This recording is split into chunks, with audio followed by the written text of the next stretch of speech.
How do you get close to God? Jesus' 12 disciples did that. And in today's story, even some Greeks come wanting to meet him.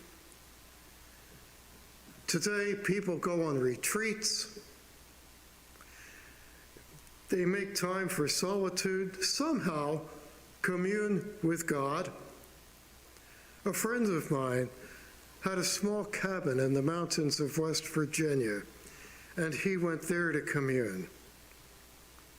I learned to appreciate silence when I was a small boy and would take off when families went on picnics to the Poconos. I'd take off on trails, and I loved the silence, the solitude. And I learned to appreciate it more in the context of a continuing education retreat in which I participated for several years. During a week's time, we would come together, focus our energy on something, and we would break up to spend some time alone in reflection, come back, and talk about what we had discovered. And these periods of silence would grow until toward the end of the week, we observed a 24-hour period of silence. If you've never tried it, you really should, especially if you're a preacher. And when the 24-hour period ended and the silence was broken, all the chatter sounded unnecessary, intrusive. I came to love the silence and solitude of backpacking in the Great Smoky Mountains during college. And our first getaway as a couple was to Blackwater Falls in West Virginia. And then, a few years later, we discovered a quiet fishing village on the coast of Maine. I spent hours quietly listening and watching the surf crash on the rocks at Pemaquid Lighthouse. I watched the tide when it was changing cleanse the life at Rachel Carson's pond. I've wandered an island in Lake Superior. I've been fascinated by the quiet of the desert in Arizona and by the voice on the breeze at sunrise or sunset in the Grand Canyon. However you experience it, whatever you call it, it's something that we all need. We need to step back so that we can see things from a different perspective. We want to get close to God, and one way to do it is through solitude. But sometimes solitude comes to us without our wanting it.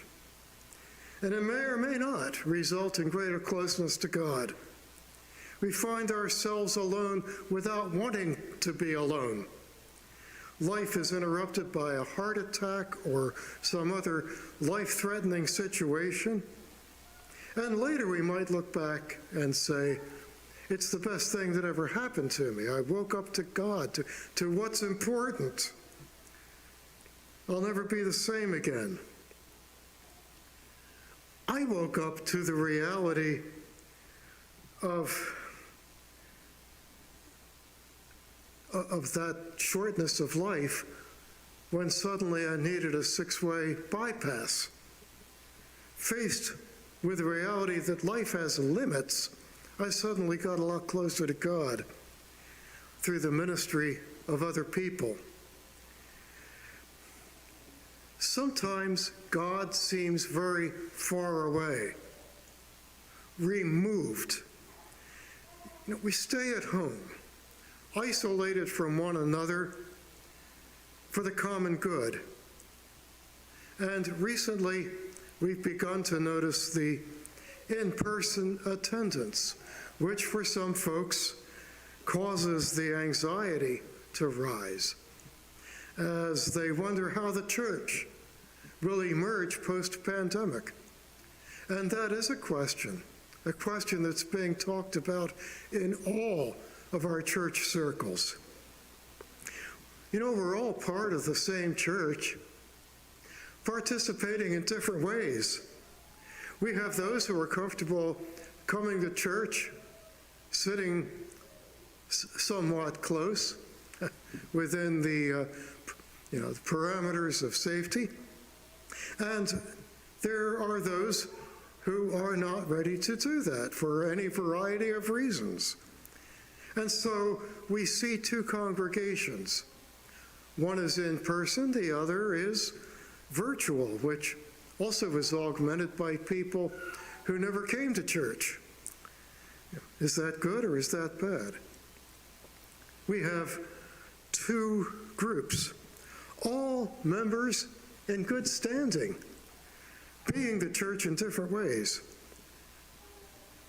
But you know, this situation is not much different from what we've known for generations, because there are adults who will come to Sunday school. They wouldn't think of staying for church. Or people that go to PW or to the youth group, but not worship. Some would never serve on a board, but when you have a one-off service project, they'll come. God is far, and yet God is near. Our God is still our hope. We are still God's people, and we will learn how to worship and serve and how to be the church in ways both old and new. The results of unsought solitude vary. Sometimes a person is struck down and rises up. Consider the contributions written by people in jail, by Paul in prison, by John on the Isle of Patmos, Martin Luther King Jr. from the Birmingham jail, Alexander Solzhenitsyn from the Soviet Gulag. In one church, the husband of this lady died after 30 years together. And since she had always taken a back seat to her powerful husband, some people said she'd be so devastated there's no way she can go on. They said this'll just kill her. But it didn't. After her husband's death, we saw a side of Betty we had never seen before, and she was anything but weak. Later, she told me that maybe this is the real me, that she never knew existed until his death required the end of life as she had known it and the beginning of a new life. You know, incidentally, that happens to churches too. And through it all, what happens to us as individuals and as a church community, through it all, our God, our help. Sometimes you're struck down.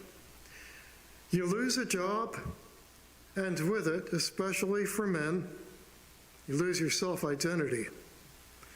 Or the business that you built over the years fails. You lose someone you love.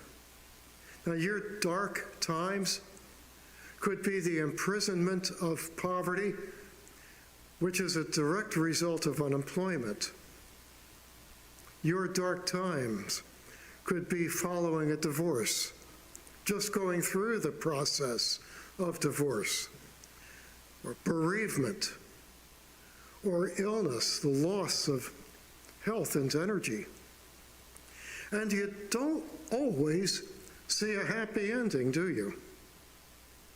Sometimes, just sometimes through human agency, God draws you near, brings hope, and presents a new opportunity, but sometimes not. I have often been surprised by what people have to endure. I do believe the old saying that God never puts more on us than we can bear, but the powers of evil sometimes do. You and I have seen people crushed by their burdens. By the grace of God, sometimes those burdens open new doors, and sometimes not. When people are crushed, the injustice can galvanize people, galvanize communities. When we see the heavy boots of injustice on people's necks, that galvanizes us to act with compassion, to set things right. And that's our calling. Following Jesus on his path to the cross. Think about this whole dialogue in John, which is triggered by his telling his disciples that he has to suffer and die. This whole dialogue is his response to their anxiety about his impending death. For them, think about what this means for them. For them, this is it. This is the end of everything. They've left everything in life behind to come and follow Jesus, and now he's going to die? What will that mean for this movement of which we're a part? Their anxiety is sky high, along with their frustration. And hence, Jesus speaks of the seed dying in order to give rise to new life. So what does that mean for us? Is the seed that must die sometimes the church? Churches do die. We all know that.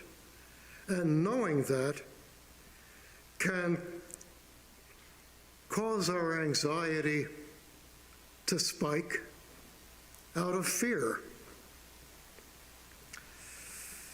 How will the church emerge from the pandemic?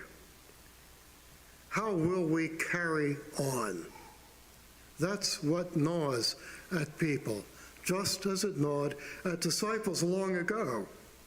My friends, God is still God and will always be God. And our calling is not to be concerned about the future of the institution, but to preserve the purpose of the Christian movement. You know, one problem that we face as the church today is that the Christian church is seldom a movement. We've become more or less like petrified rock and have become institutionalized. And so sometimes our loyalties become embedded in the institution. We get too wrapped up in institutional survival, which is actually a self-defeating strategy. We're no different than those 12 disciples who were concerned with the future of their group, the movement of which they were a part with Jesus. And so Jesus said that life comes through death. Like a seed that falls to the ground and dies, so must he. Life from death is the paradox of the cross. The cross is the embodiment of the evil that is within us all, and yet from that cross comes our hope, comes new life. All things must die to produce new life. Jesus died so that the new covenant could be established between God and all people. Here's the bottom line. No matter where life takes us, God is here. God stands with us. To be driven by fear born of the need to be successful as a church or as an individual is not our calling.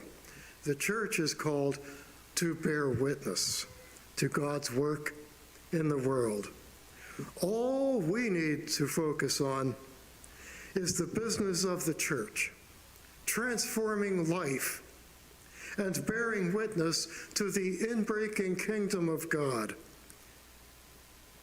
In the post-pandemic church, yes, we're going to have to wrestle with a future that is uncertain, full of possibilities, just as Jesus' disciples did. God walks beside us and bears the suffering for all creation as it moans and groans for the completion of God's reign.